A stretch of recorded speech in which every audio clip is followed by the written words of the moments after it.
I think it's about communication, probably acknowledging the other person's idiosyncrasies.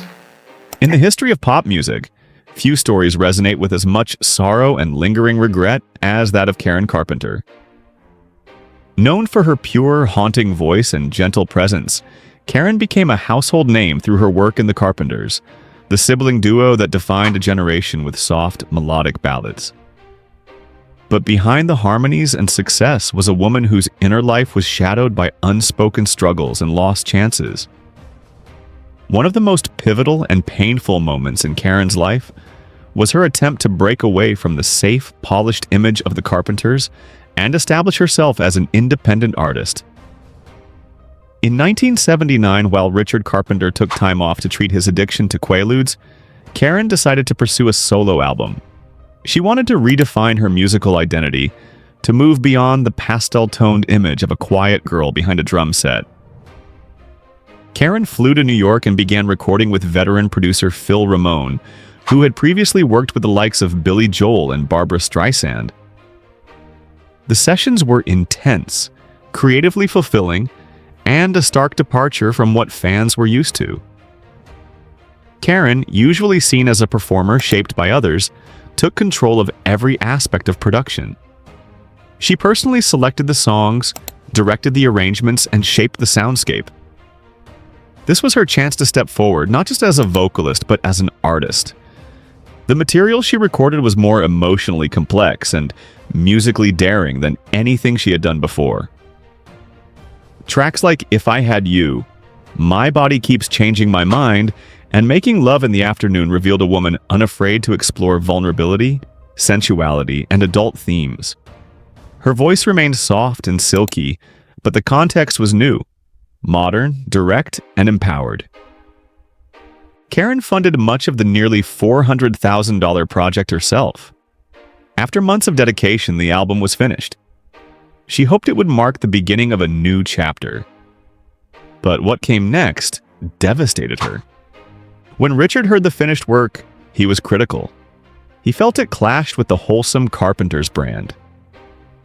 Soon after, executives at A&M Records were brought in, including Herb Alpert, co-founder of the label and the very man who had discovered Karen.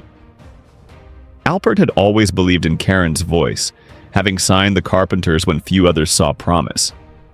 But this time, he sided with the label's marketing instincts. The verdict was brutal. The album would not be released. The official explanation cited concerns about marketability and a lack of commercial hits. Privately, there were fears that such a dramatic departure from the Carpenters' image could harm the duo's legacy. Karen was crushed. She never publicly fought the decision. She quietly returned to California and resumed work with Richard. Those close to her noticed the change. She was quieter, emotionally dulled, and never again brought up plans for another solo effort. Karen's inner decline didn't begin with the album's rejection, but it certainly worsened afterward. Throughout the mid-1970s, she had begun losing weight dramatically, driven by industry pressures and personal insecurity. Her eating disorder, anorexia nervosa, was not yet understood by the public or medical community. Friends and family noticed her deteriorating appearance, but few recognized it as a serious illness. The media, ironically, often praised her slim figure, reinforcing her dangerous habits.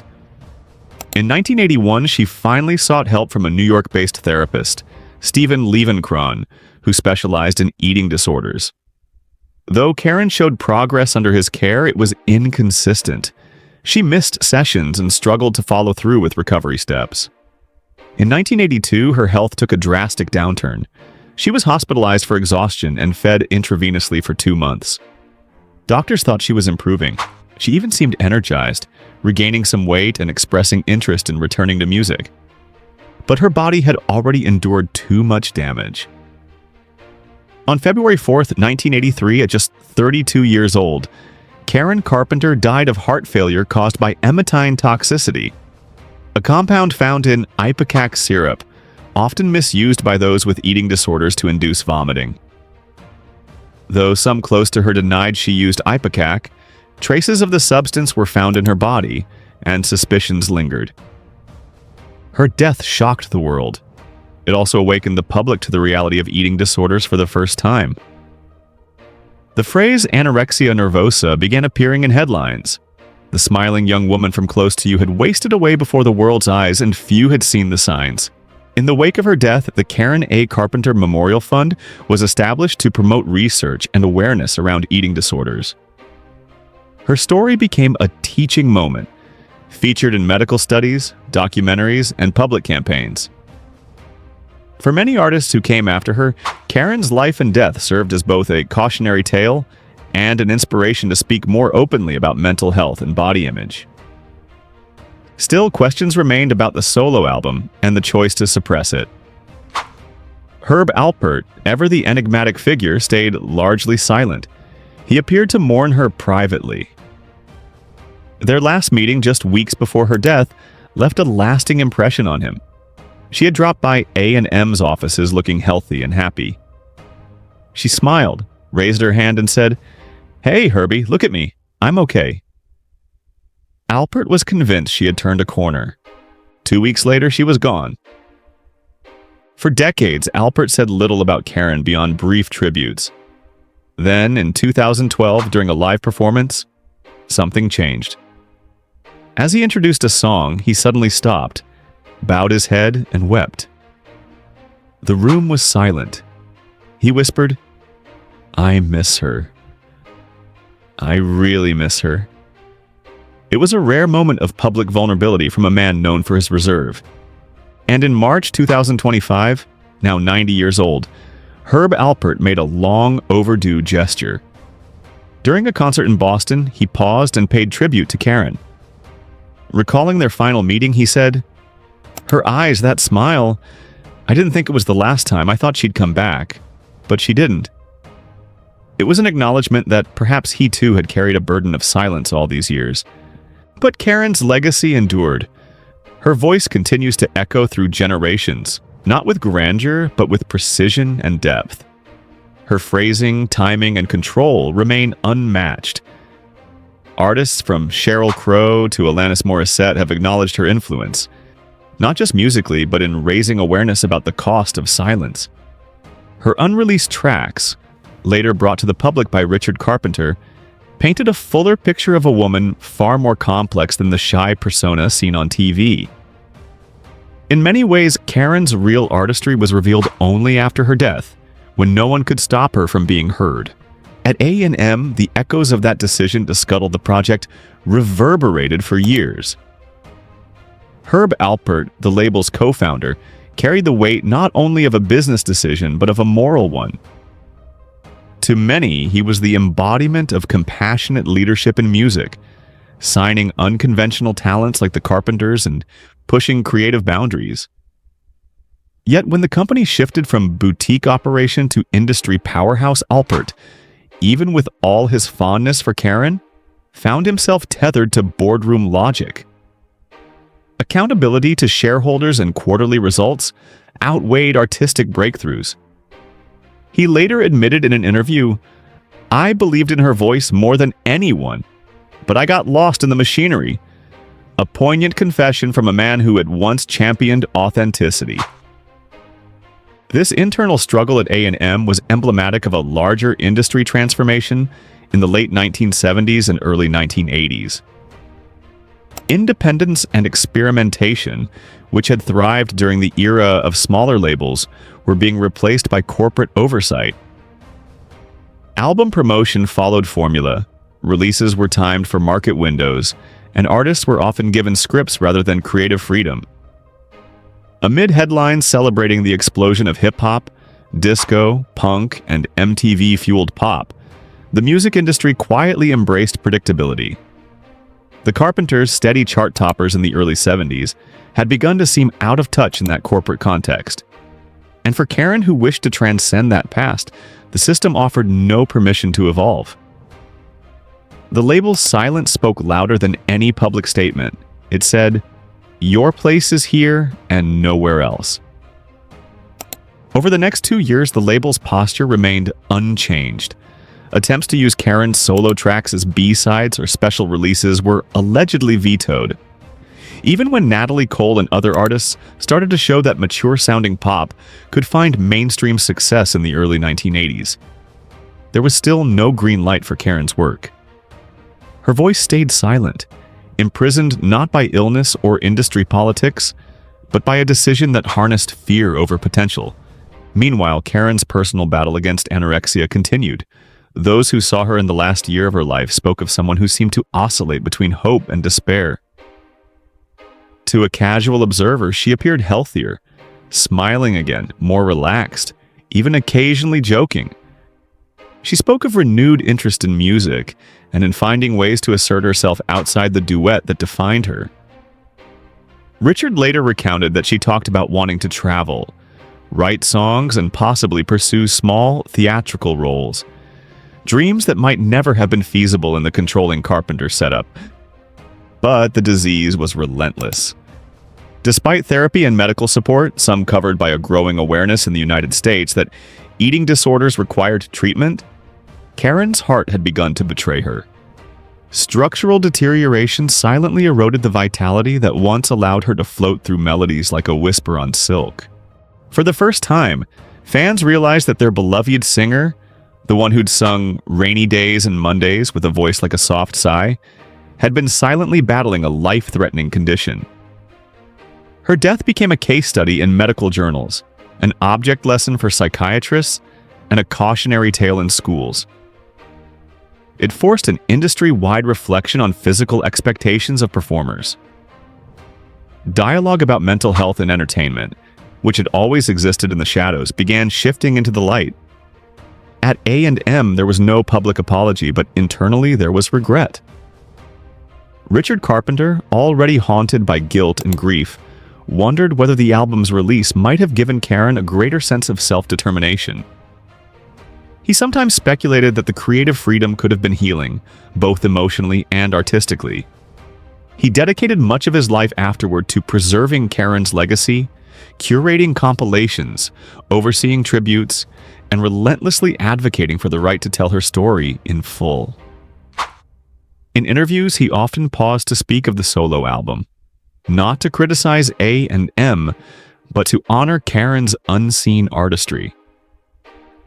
"The woman I heard in those sessions," he said once, "was someone I don't think I ever really knew. She was courageous. It was her truth." The label's culture over time softened around the edges. As the 1990s brought further consolidation in the music business, A&M found renewed identity in catalog management. Richard's efforts to have the solo album released coincided with a broader trend. Legacy acts and rare recordings became valuable assets. By 1996, interest in unreleased material from the past had grown, and Karen Carpenter finally emerged. It was both a commercial success and a critical landmark. Documentaries accompanied the launch, exploring the story behind the songs, candid footage of Karen in the studio, interviews with Phil Ramone and supporting musicians, Richard describing the album's inception. Fans marveled at the sound of her voice, free from expectations. Many tears were shed at listening parties.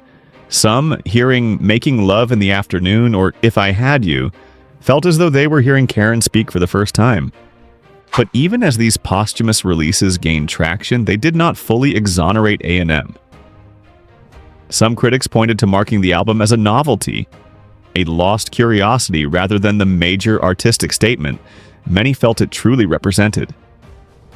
Others noted that Herb Alpert and Jerry Moss, by the 1990s, stood to benefit from renewed sales. Better late than never, but justice delayed. Still, many in the music community see a positive arc. The album's release validated Karen's artistic instincts and gave voice to the inner Karen who had longed to be seen. For her fans, it was bittersweet. Joy for the release, sorrow for the silence that allowed so many years without it. Across the industry, the repercussions of Karen's story can be traced in artist development programs, label structures, and creative counseling. By the early 2000s, new labels had adopted systems that prioritized artist input, mental wellness, and creative control. This shift, while not solely attributable to Karen's case, owes much to the conversation her death initiated. When pop stars began to speak openly about mental health in the following decades, Madonna acknowledging body image scrutiny, Sheryl Crow detailing her personal crisis, Alanis Morissette championing emotional honesty, it traced back in part to the example of Karen Carpenter's courage and tragedy. She became an emblem, a soft-spoken evangelist for emotional clarity in music. Herb Alpert, for his part, remained an almost mythic figure. His public display in Boston during the March 2025 concert, electing to break a 40-year silence, drew attention worldwide. Critics praised his restraint and sincerity. The short words he spoke, her eyes, that smile. "I thought she'd come back," resonated deeply with audiences. Alpert didn't criticize the decision to shelve the album. Instead, he owned the emotional cost, the faith he had once voiced, the vulnerability he now expressed, and the void that remained. Fans described the moment as an act of quiet atonement. Music journalists compared it to a kind of confession, old, necessary, and full of grace. Even at 90, Alpert's trumpet playing remained exquisite. His tone, warm, round, and full-bodied, carried a sincerity that belied his age.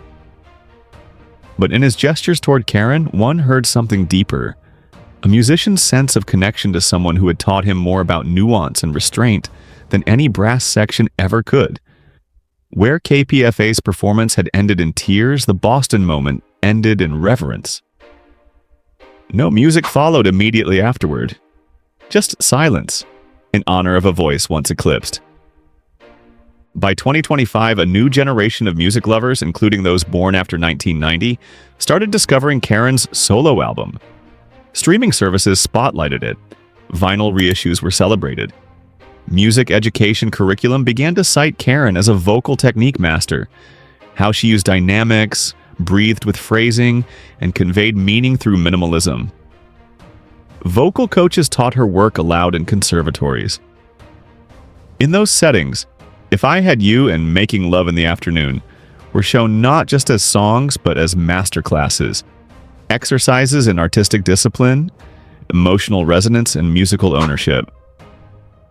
Students learned a lesson Karen had embodied. Expression does not require volume. Yet even as her musical accomplishments are taught and admired, the tragedy remains. Karen's death taught the world about the human cost of silence. The choice to stifle her solo work, while perhaps defensible in boardrooms, cast a shadow so long that it swallowed other opportunities. The systems that allowed that decision to prevail, unquestioned until it was too late, remain a caution today. In stories told by executives, producers, and artists, her case is used to argue for new creative prototyping, artist advocacy boards, and structured mental health plans. If she were alive today, she would likely be protected by measures born too late. In family letters and Richard's memoirs, a picture emerged of Karen as more than frail or ambitious. She was tenacious. She pushed back against preconceived notions, learned engineering techniques in the studio, collaborated with arrangers to change chord voicings. She questioned rhythmic accents, tone placements, and sought to explore new timbres. This Karen was not afraid of experimentation. The 1979 album's sessions were filled with both laughter and intensity. There are mentions of Karen suggesting a jazz-flavored bridge or debating a bass tone. She even insisted on tracking some vocals during the cover of a song to capture a sense of real-time emotional change. These tiny choices reflect a creative conviction long overshadowed by her public image. In the 2020s, commemorations have included anniversary tribute concerts, not just singing her hits, but performing her solo songs in theaters and small venues. Vocalists cite the emotional resonance of her lesser-known work as proof of its enduring power. Critics note that even decades later, the arrangements remain refreshingly spare, never overloaded, always intimate. One review of a 2023 tribute series in New York used the phrase, "In those unadorned moments, Karen Carpenter taught us to listen again, to the space beneath the notes." Importantly, the album's delayed release did not supplant the Carpenters' catalog. Instead, it enriched it. Like discovering a lost painting by a master, the album didn't replace the known work, but illuminated it. Listeners could hear continuity of voice, yet also a divergence of mind, a tension between comfort and challenge that seemed emblematic of Karen's internal conflict. Her story grew into something symbolic, yet intensely personal, a narrative warning against silencing potential. Organizations dedicated to young artists began naming scholarships after her, offering funds for solo development. Eating disorder clinics still use her story and the failures to recognize her struggle as a teaching case. Documentaries and podcast series retrace the chain of events back to 1979, recording studio logs, Richard's notes, and interviews with session musicians who described Karen as laser-focused and expressive beyond words. When Herb Alpert, in that 2025 Boston moment, closed his eyes and spoke, he was not only mourning a friend and protege, he was acknowledging a system he had once helped build and a voice he had once held too tightly. The response, tears in the audience, cheers of support, reflects a collective realization that regret can be a catalyst for change. It's a reminder that privilege, like fame and access, carries responsibility. He reminded a generation of artists and executives what it means to listen to another artist's truth.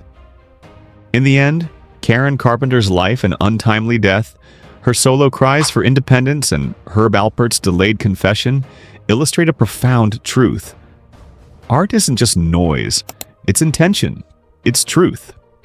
And when that intention is silenced, not through scandal or tragedy alone, but through subtle conformity, it's more than an opportunity lost. It's a life reshaped. Karen's recorded legacy ended with a whisper from 1996, but her current influence shouts. Each new generation that discovers her finds a teacher in vulnerability, an artist in restraint, and through that, a lesson in caring enough to listen. And in the end, it was Herb Alpert's delayed words that reminded us. Sometimes it's the silence that speaks the loudest. And sometimes it's what we choose not to say in the moment that becomes the loudest truth of all. If this story moved you, let us know in the comments. Hit like and subscribe if you want more untold stories from behind the spotlight.